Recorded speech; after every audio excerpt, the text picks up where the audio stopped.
ಉಚ್ಚ ನ್ಯಾಯಾಲಯದಿಂದ ನಿರ್ದೇಶಿತರಾದಂಥ CEC central empowered committee ಹಾಗೂ ನ್ಯಾಷನಲ್ ಗ್ರೀನ್ ಟ್ರಿಬ್ಯೂನ್ ರಾಷ್ಟ್ರೀಯ ಹಸಿರು ಪ್ರಾಧಿಕಾರ ಎಲ್ಲ ಖುದ್ದಾಗಿ ಸ್ಥಳ ಪರಿಶೀಲನೆ ಮಾಡಿ ಇವರು ರಸ್ತೆ ನಿರ್ಮಿಸಿದಂಥ ಜಾಗದಲ್ಲಿ 1980 1963 ವೈಲ್ಡ್ ಲೈಫ್ ಕನ್ಸರ್ವೇಷನ್ ಆ್ಯಕ್ಟ್ ಸ್ಪಷ್ಟ ಉಲ್ಲಂಘನೆ ಆಗಿದೆ ಹಾಗೂ 1972 ವೈಲ್ಡ್ ಲೈಫ್ ಪ್ರೊಟೆಕ್ಷನ್ ಆ್ಯಕ್ಟ್ ಇದು ಸ್ಪಷ್ಟ ಉಲ್ಲಂಘನೆ ಆಗಿದೆ ಅಂತೇಳಿ ಅವರು ತಮ್ಮ ತನಿಖಾ ವರದಿಯಲ್ಲಿ ಸುಪ್ರೀಂ ಕೋರ್ಟಿಗೆ ಸಲ್ಲಿಸಿರುತ್ತಾರೆ.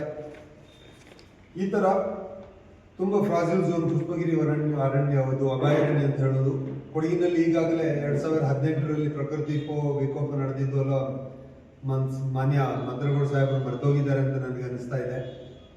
ಯಾವುದು ತುಂಬ ಶಿಥಿಲವಾದ ಭೌಗೋಳಿಕ ಕಂಡೀಷನ್ ಇರುವಂಥ ಜಾಗದಲ್ಲಿ ಬೆಟ್ಟವನ್ನು ಕೊರೆದು ಪುನಃ ರೋಡ್ ಮಾಡಿದರೆ 2018ರಲ್ಲಿ ನಡೆದಂಥ ಪುನಃ ಪ್ರಕೃತಿ ವಿಕೋಪಕ್ಕೆ ನಾವೇ ಆಹ್ವಾನ ಮಾಡಿದಂತಾಗ್ತದೆ ಅಂತೇಳಿ ನನ್ನ ಅಭಿಪ್ರಾಯ.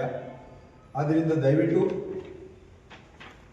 ಪರಿಸರ ಹಾನಿ ಮಾಡಿ ಯಾವುದೇ ಅಭಿವೃದ್ಧಿ ಕಾರ್ಯ ರಸ್ತೆ ನಿರ್ಮಾಣ ಮಾಡುವುದನ್ನು ಕೊಡಗು ವನ್ಯಜೀವಿ ಸಂಘ ವಿರೋಧಿಸುತ್ತದೆ.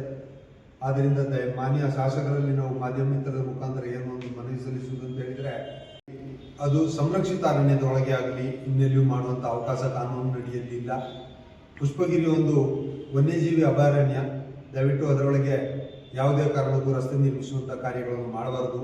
ಪರ್ಯಾಯ ಯೋಜನೆ ಬೇಕಾದರೆ ಕಂಡುಹಿಡ್ಕೊಡ್ಲಿ, ಬೇರೆ ಜಾಗದಲ್ಲಿ ಏನು ಅಭಿವೃದ್ಧಿಪಡಿಸುವಂಥ ಕಾರ್ಯ ಸಹ ಮಾನ್ಯ ಶಾಸಕರು ಮಾಡಲಿ, ನಮ್ಮದು ಏನು ಅಭ್ಯಂತರ ಇಲ್ಲ. ಅದನ್ನು ಈ ಒಂದು ವಿಷಯವನ್ನು ನಾವು ಮುಖ್ಯವಾಗಿ ಈ ವಿಷಯ ನಾವು ಒತ್ತಾಯ ಮಾಡೋದಕ್ಕಾಗಿ ಪ್ರೆಸ್ ರಿಪೋರ್ಟ್ ಕರೆದಿದ್ದೀವಿ ಇವತ್ತು.